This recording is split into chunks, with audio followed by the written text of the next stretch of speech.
नमस्ते आप सभी को। मैं रीना ढिल्लो एक बार फिर से स्वागत करती हूँ आपका अपने यूट्यूब चैनल हिंदी विषय श्रृंखला में।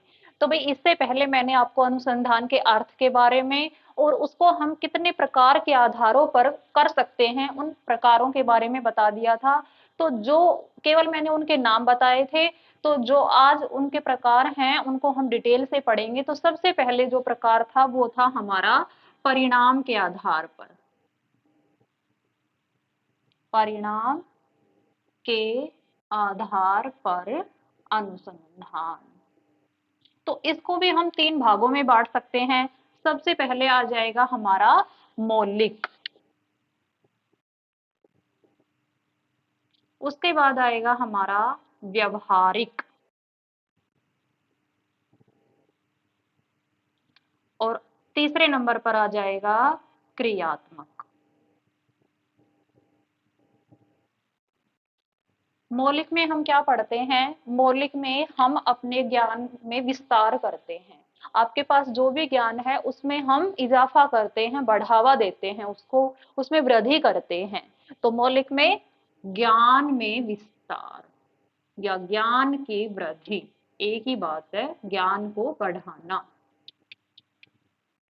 अगला है व्यवहारिक। व्यवहारिक में हम जैसे मान लीजिए संसद है या कार्यपालिका है, जो भी मतलब हमारे जो नीति प्रशासन से संबंधित जो भी कानून है, नियम है, उनके बारे में जानना कि वो कहाँ तक आम जनजीवन पर अच्छे लागू हो रहे हैं, कहाँ वो बुरे लागू हो रहे हैं, उनको चेंज करना चाहिए या वो जैसे हैं उसको वैसे ही रहने देना चाहिए, तो उनके बारे में जानना।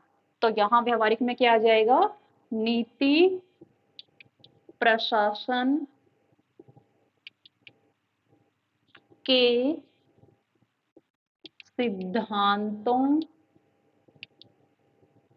के बारे में जानना।